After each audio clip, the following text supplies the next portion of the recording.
हे guys, welcome back. So कैसे हैं आप लोग। मेरा नाम है अर्जुन मित्तल। मैं आपको असिस्ट करता हूं आईटीआर फाइलिंग में, कैसे आप खुद से अपना आईटीआर फाइल कर सकते हो। और आज अपन इस वीडियो में बात करने वाले हैं आईटीआर 3 फाइलिंग की। जिन लोगों की 31 जुलाई 2024 तक आईटीआर फाइल नहीं हो पाया, तो उन लोगों को परेशानी आ रही होगी, या तो परेशानी आ रही होगी कोई फाइनेंशियल में कोई दिक्कत है, उस वजह से फाइनेंशियल्स अवेलेबल नहीं है, हेल्थ इश्यूज आ रहे हैं, या एनी अदर रीजन उनका हो सकता है कि आईटीआर टाइमली फाइल नहीं हो पाया। जो लोग सैलरीड हैं, कैपिटल गेन इनकम है, शेयर मार्केट में इन्वेस्ट करते हैं, म्यूचुअल फंड में इन्वेस्ट करते हैं, एफ&ओ में ट्रेडिंग करते हैं, प्रॉपर्टी भी खरीदी बेची है उन्होंने, रेंटल इनकम वगैरह भी है, डिविडेंड इनकम भी है, एफडी पे भी इंटरेस्ट है, एनी अदर इनकम, कैसे आप अभी भी 31 दिसंबर 2024 से पहले विद लेट फीस कैसे आईटीआर फाइल कर सकते हो, ये मैं आपको इस वीडियो के थ्रू समझाने वाला हूं। अगर आप नए हो तो चैनल को यार अभी के अभी सब्सक्राइब करो। रीजन भी आप देख के चले जाते हो, सब्सक्राइब नहीं करते, वो बहुत जरूरी है मेरे लिए। और टैक्स एडवाइजरी एक लीगल कंसल्टेंसी फर्म है जो असिस्ट करती है आपको आईटीआर फाइलिंग में, टैक्स कंसल्टेंसी में, इन्वेस्टमेंट कंसल्टेंसी में। इसके अलावा बिजनेस आपके लिए, स्टार्टअप लॉन्च पैड आपके लिए लेके आइए टैक्स एडवाइजरी। हमसे कंसल्टेशन कॉल बुक करना हो तो हमारा नंबर और हमसे कॉन्टैक्ट अस का फॉर्म लिंक इस वीडियो के डिस्क्रिप्शन बॉक्स में मिल जाएगा। ऑल राइट, तो शुरू करते हैं अपना मेन टॉपिक, आईटीआर 3 फाइल कैसे कर सकते हैं। तो आईटीआर 3 फाइल करने के लिए आपको लेट फीस कितनी देनी पड़ेगी मैं आपको बता देता हूं। आपको लेट फीस अगर इनकम 5 लाख रुपए तक है तो 1000 रुपए, 5 लाख से ऊपर है तो 5000 रुपए, 2.5 लाख से कम है तो 0 रुपीज की लेट फीस आपके ऊपर लगने वाला है। ऑल राइट, क्या लॉस कैरी फॉरवर्ड हो जाएंगे? The answer is no. Loss carry forward नहीं होने के रीजन बीइंग, लॉस अगर कैरी फॉरवर्ड आपके होते तो वो 31 जुलाई से पहले होते, या अगर टैक्स ऑडिट होता तो 30 सितंबर से पहले होते। दोनों ही डेट निकल चुकी है, केवल और केवल लॉस रिपोर्ट हो सकते हैं, लॉस कैरी फॉरवर्ड नहीं हो सकते। ऑल राइट, अब हम शुरू करते हैं अपनी आईटीआर फाइलिंग। यहां पे आप लॉग इन कर जाएंगे आईटीआर में, 2425 पे क्लिक करेंगे, ऑनलाइन क्लिक करेंगे, कंटिन्यू बटन पे क्लिक करेंगे, स्टार्ट न्यू फाइलिंग पे क्लिक करके, इंडिविजुअल पे क्लिक करके आईटीआर 3 पे यहां पे अपन प्रोसीड विद आईटीआर 3 पे आ जाएंगे। लेट्स गेट स्टार्टेड पे अगर हम क्लिक करेंगे तो हमारे पास आएगा अदर्स का ऑप्शन, यहां पे कंटिन्यू करके हम मेन फॉर्म पे आ जाएंगे। अब इसके अंदर एक इनकम सेक्शन है जहां पे सैलरी है, हाउस प्रॉपर्टी है, कैपिटल गेन को सेलेक्ट कर लीजिए। यहां पे वीडी अगर आपके क्रिप्टो से रिलेटेड इनकम है उसे सेलेक्ट कर लीजिए, वो भी मैं आपको सिखा देता हूं। बिजनेस से रिलेटेड चीजें आईटीआर 3 में अपने आप सेलेक्ट हो जाती हैं। डेप्रिसिएशन वगैरह कोई है तो इसको ना आप डी सेलेक्ट कर लीजिए, अगर आपके पास कोई प्लांट एंड मशीनरी वगैरह नहीं है। इसके बाद आप कंटिन्यू पे करेंगे तो जो आपका कस्टमाइज फॉर्म है वो यहां पे खुल के आ जाएगा। अब मैं दिखाता हूं आपको एफ&ओ का लॉस, आपको शीट दिखा देता हूं एक बार, और किस तरीके से आप उसको रिपोर्ट कर सकते हैं, कैपिटल गेन वगैरह कैसे रिपोर्ट कर सकते हैं। सो गाइज, मैंने आपके सामने लेके आया हूं एक तो कैपिटल गेन जीरोधा की 23-24 की स्टेटमेंट। इसके अलावा आपको मिलेंगे एफ&ओ के लॉस, यहां पे आपको एफ&ओ के लॉस मैं यहां पे दिखाई दे रहे होंगे। अब एफ&ओ के लॉस हमें रिपोर्ट करने हैं, ये कैपिटल गेन हमें रिपोर्ट करना है जो कि शॉर्ट टर्म कैपिटल गेन है। इसके अलावा वीडीए भी मैं आपको दिखा दूंगा कैसे रिपोर्ट आप अपना कर सकते हैं। तो सबसे पहले आपने आईटीआर का अपना फॉर्म खोल दिया।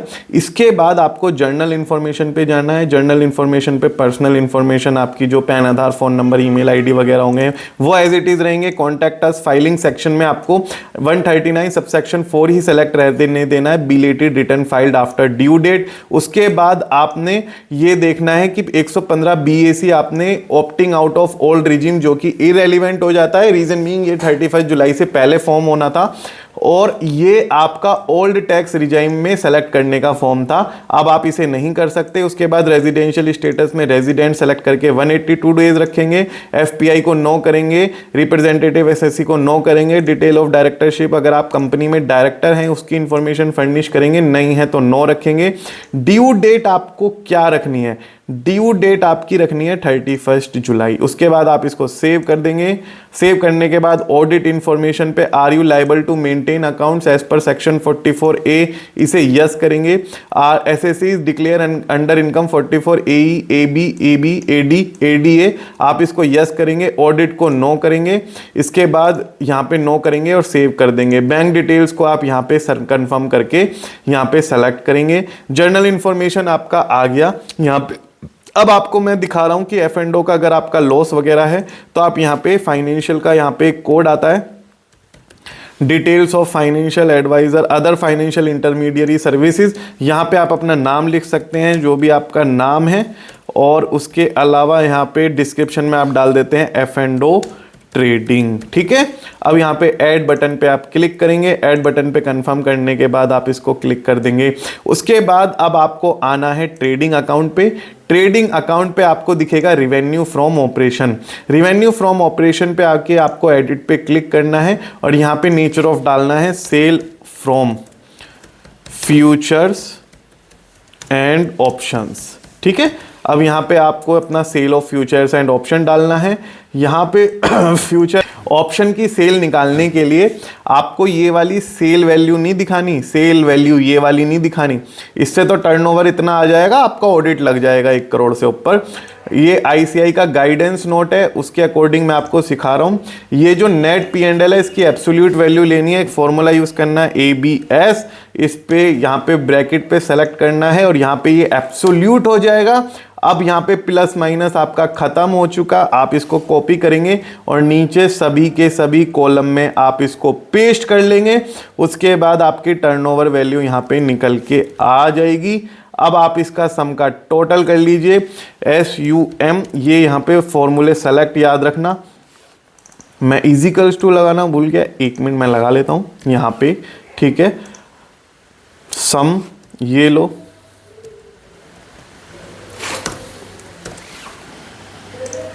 यहां से लेके सम हम करेंगे ऊपर तक और हमारा यहाँ पे ब्रैकेट में सम आ जाएगा। ये आ गया हमारा टर्नओवर 26,90,000, 2,69,000 है, सॉरी। तो यहाँ पे हमारा सेल ऑफ 2,69,000 है। इसको हम सेव कर लेंगे। अब सेल करने के बाद अब हमें परचेज दिखाना है, तो हमने अपना टर्नओवर रिपोर्ट कर दिया। डायरेक्ट एक्सपेंस में जाएंगे, यहाँ पे करेंगे click purchase of future and option, यहाँ पे हम सेलेक्ट करेंगे। उसके बाद हम यहाँ पे अपनी परचेज वैल्यू देख लेंगे, हमारी परचेज वैल्यू कितनी है। यहाँ पे हम अपनी परचेज वैल्यू डाल देंगे। परचेज वैल्यू हमारी जितनी भी है हम इसके अंदर इसके अकॉर्डिंग मैच कर देंगे। इसके अलावा हमारे पास कुछ एक्सपेंसेस हैं, जैसे स्टैम्प ड्यूटी, STT, IGST को छोड़ के सारे एक्सपेंसेस आप डाल सकते हो। यहाँ पे हमारे एक्सपेंसेस आ रहे हैं 16,515।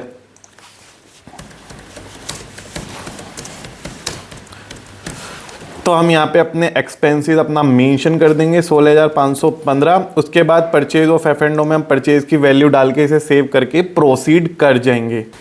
यहाँ पे हमारा F&O का लॉस आ जाएगा। अब यहाँ पे F&O का लॉस रिपोर्ट हो चुका है। अब मैं ले चलता हूँ आपको कैपिटल गेन पे।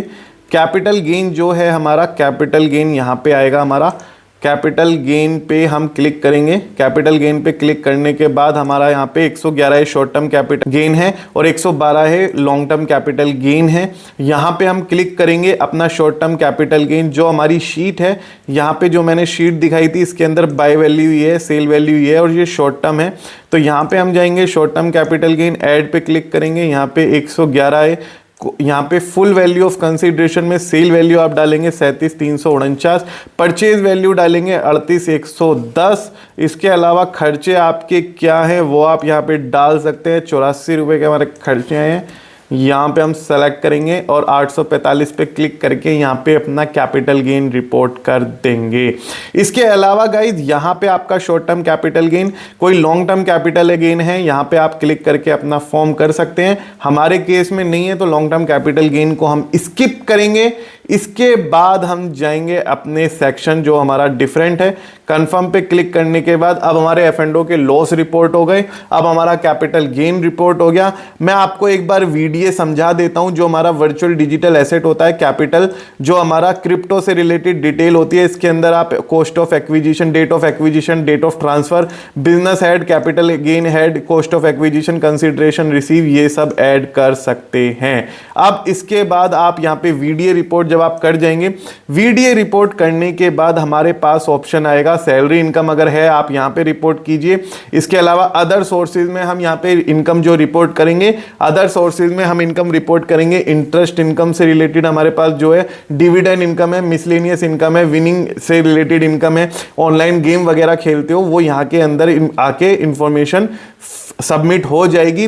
अब आपको आना है डिटेल साइला, यहाँ पे साइला पे set of current year losses आपका आ जाएगा। ये बहुत ही क्रूशियल स्टेप है, तो वीडियो का कोई भी पार्ट स्किप मत करना, मैं आपको समझा देता हूँ। यहाँ पे आपका जो हमारा करंट ईयर के लॉसेज हैं, देखो वो यहाँ पे कैरी फॉरवर्ड आपके नहीं होने वाले, ठीक है, रिपोर्ट हो सकते हैं, तो देखो इसमें भी कैरी फॉरवर्ड नहीं होंगे, तो आप कंफर्म करेंगे। उसके बाद शेड्यूल बफला आएंगे, कोई पुराने साल के लॉसेज होंगे तो वो भी आपके लैप्स हो जाएंगे, वो भी कैरी फॉरवर्ड नहीं हो पाएंगे अगर आपने ड्यू डेट से पहले अपनी आईटीआर फाइल नहीं की।